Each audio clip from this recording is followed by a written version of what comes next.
Let's talk about a high-stakes standoff at sea.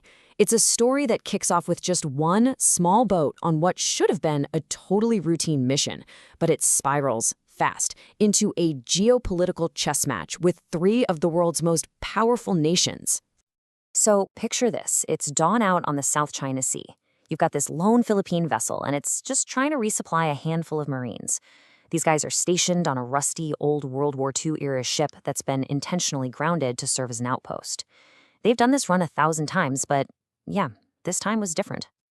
Out of nowhere, this massive China Coast Guard cutter, we're talking nearly 3 times the size of the Philippine boat, just appears.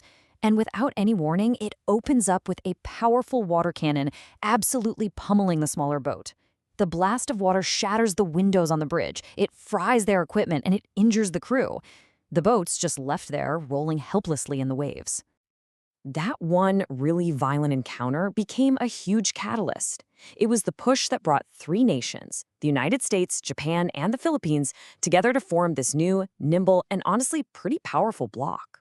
So the big question is, how exactly did this iron triangle come together to push back? Okay, so to really get this alliance, we have to understand the flashpoint. That water cannon attack, it wasn't just some random, isolated incident. Nope. It was just one piece of a much bigger pattern of tension that has been building and building for years in these incredibly important waters. I mean, to really get the tension, you have to see how China has literally changed the map out there. They've built these artificial islands out of nothing and then militarized them, putting runways and missile sites where there used to be just open ocean. They've got this so-called maritime militia, basically a fleet of fishing boats acting as a paramilitary force, constantly patrolling disputed waters. All of it is to enforce their 9-line claim, a claim which, by the way, an international court already said has no legal basis back in 2016. And why does any of us matter so much? Well, follow the money. We're talking about one of the most critical shipping lanes on the planet. Something like $3 trillion in goods passes through the South China Sea every single year. So for a country like the Philippines, what China is doing isn't just a threat to their pride, it's a direct threat to their economic survival.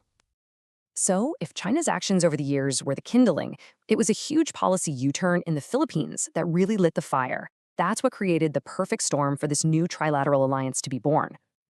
You see, this whole alliance just wouldn't have been possible a few years ago.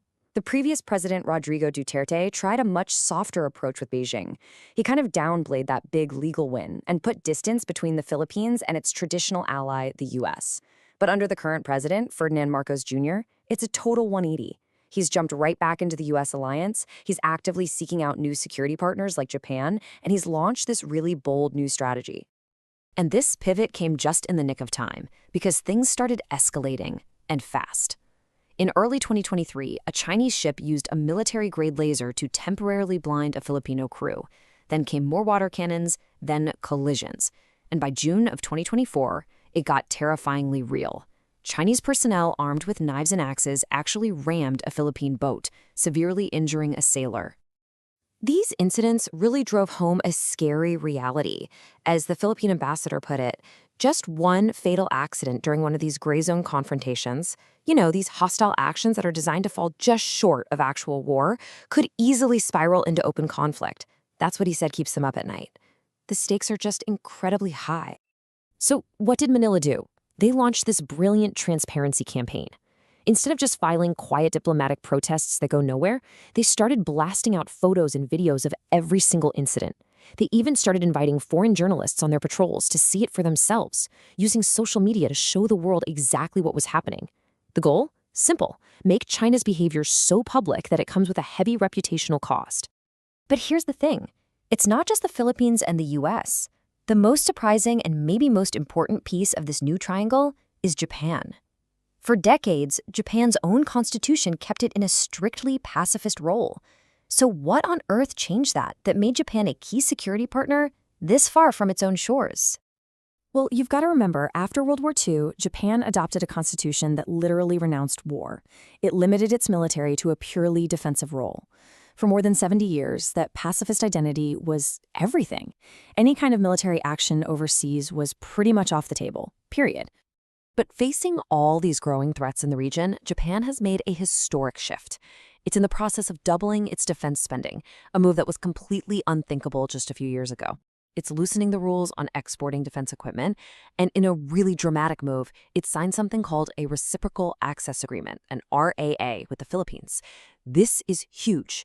It paves the way for Japanese troops to actually train on Philippine soil for the first time since World War II. And look, this isn't just about policy papers and handshakes. Japan is providing real, tangible support. We're talking 10 Coast Guard patrol vessels already transferred, surveillance aircraft on lease, and now they're donating advanced radar systems to help the Philippines actually see what's happening in its own waters. Japan is stepping up as a real security partner in the region. Okay, so you've got all the political agreements in place. But how does this all translate to action? The whole point is to move from fancy signatures to real-world operations out on the sea. And that's exactly what's happening. They're turning this alliance into a real deterrent. In June 2023, we saw the first ever joint Coast Guard exercises between all three countries. Then, Japanese troops started joining the massive Balikatan war games with the US and the Philippines. And get this, for the first time ever, they held joint naval maneuvers inside the Philippines' exclusive economic zone. That is a direct message to Beijing. A huge piece of this whole puzzle is expanded base access. The U.S. now has rotational access to 9 strategic bases in the Philippines. And with over $100 million in funding to upgrade them, it means American forces can be pre-positioned and ready to respond way more quickly if things flare up. So when you put it all together, what you're seeing is a clear strategy of deterrence through presence. You've got joint naval patrols near hotspots like Scarborough Shoal. You've got U.S. jets flying out of Philippine airfields. And maybe most importantly, they're all working to link up their radar systems so they have one unified, real-time picture of what China's fleet is doing. Right about now, you might be thinking, okay, but why is this three-nation group such a big deal? There are bigger organizations in the region, right, like ASEAN or the Quad. What makes this smaller, many-lateral pact so special? Well, it's pretty clear when you break it down. A big group like ASEAN has to operate by consensus, which means it's often slow to act and its statements are pretty watered down. This triad, on the other hand, is fast, it's unified, and it has one single goal: stopping maritime coercion. And unlike the Quad, which has a much broader strategic focus, this group is all about direct action on the water.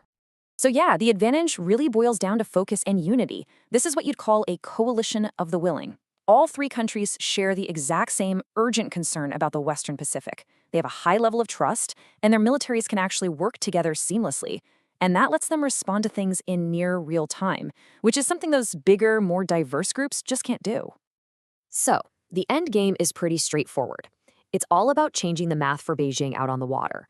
By putting their alliance into action, with joint patrols, drills, and shared intelligence, the 3 partners want to make it crystal clear that bullying a Philippine ship is no longer a small, isolated incident. It will be met with a collective and very determined pushback. The Iron Triangle has been forged, and it's working right now to make those gray zone tactics too costly to continue.